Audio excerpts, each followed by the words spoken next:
All right, folks, I'm back. Scott Montgomery, by the way.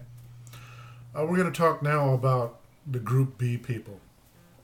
Now, remember, I talked about Group A being the middle class teachers, corporate employees, small business people.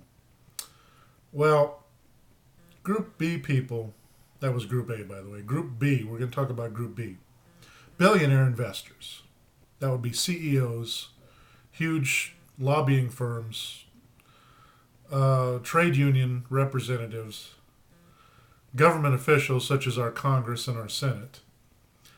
I'm also going to talk a little bit about colleges and universities because I want to share a story with you. But these people have a stake in this election, and they're doing their best to provide for their bottom line.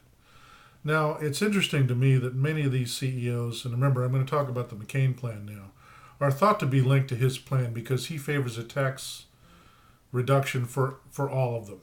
Well, I was curious as to one factoid, and that is why are all these billionaires supporting Barack Obama? Doesn't make sense. It seems like they're trying to be altruistic. Well, folks, how come billionaires never write checks to the government? They never do. So why are they backing? And I'm gonna leave the Hollywood people out. I'm just gonna talk about just billionaires in general. Why are they backing the Obama camp, the Obama presidency, especially in lieu of what he's trying to do? Well, it's very simple. It has a lot to do with competition. Now, many of these billionaire investors, they've seen their dollar shrinking due to competition, and a lot of that competition is due to globalization. Now, the problem that I have with that is that we want to impugn the billionaires, but as I mentioned in the previous video, it's really more of an impugnment to the American worker and small business. Because these small business people directly compete with these billionaire interests. I mean, we see this all over middle America. I mean, you have a local hardware store, a local restaurant, or even a local farmer trying to be an independent producer. Well, these chain stores want to move in, McDonald's, Pizza Hut, whatever. A lot of these billionaire investors like Warren Buffett have money tied up into these things. Robert Rubens, John Corzine, who used to manage Goldman Sachs. A lot of these companies invest in these major corporations. And for these major corporations to grow, they're chasing the small business guy out of business. The large supply companies are trying to buy out the smaller independent guy. People want to run their own store, like the auto parts stores or the oil producing, not the oil producing, I'm sorry, the auto parts people, the aftermarket. This is keeping the auto automakers in business right now. Actually, for GM and Ford and some of these companies to make a profit, they actually have to make parts for Japanese cars now. That's where it's gotten to. Well, the billionaire investors, especially people like the Kurt Kerkorians, they go in and they see that, oh, that's a good market, and they try to buy into it. Well, then you have the local parts people who fabricate things, the local machine shops all over America that are going out of business one after another. I have a buddy of mine who in Central California works for one of those companies where they convert four-wheel drives. Are they going to be next? It's just getting to the point where corporate America wants to pretty much run every single town. You've got a franchise everywhere. Now, don't get me wrong, franchisees are small business owners too, but the less and less competition you have, and we see, just look at the banking industry. We had 20 of the largest banks in the last 6 months, and now whittled down to the top 11 banks in the country. And that's just not right. That throws a lot of people out of work. It means less competition, and that means less ingenuity. And that's not right for America. That's not fair. And the Catholic teaching, which is I'm going by today, promotes fairness, as does all Christian doctrines, for that matter. Promote fairness. America promotes fairness.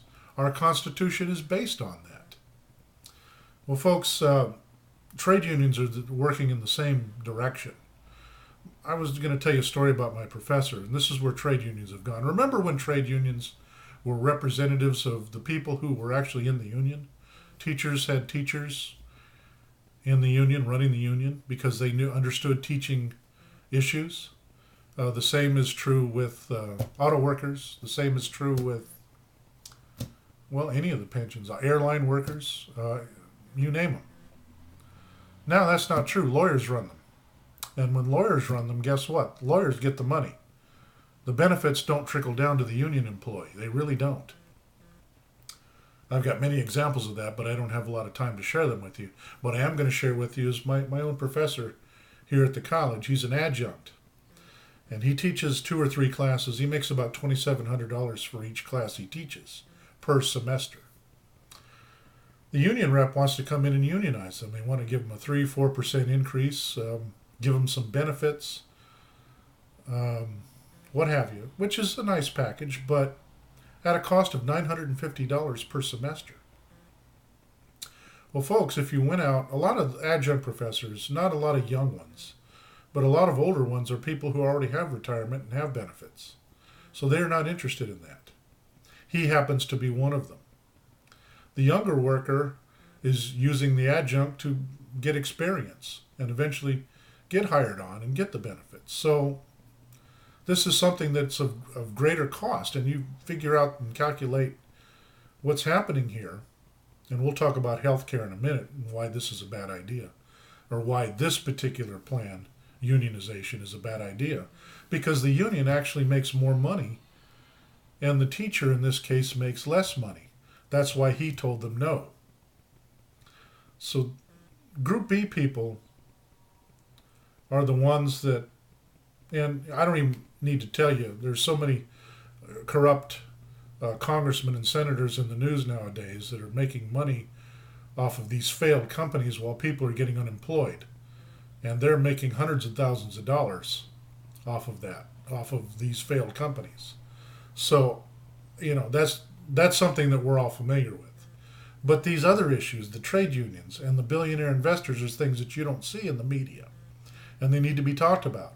And that's why these people are pushing the Obama plan, simply because they stand to profit in the long run.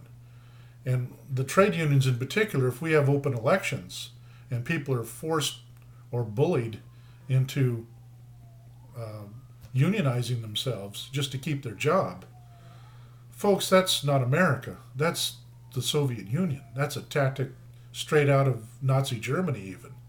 Now, I'm not accusing Obama of supporting that. He has not given his support to this issue, but many Democrats have. And that's an alarming trend that I don't think is right for America, and it certainly goes totally against the Catholic doctrine. So let me stop the tape and take a quick break, and then we're going to talk strictly about the McCain plan. Thank you.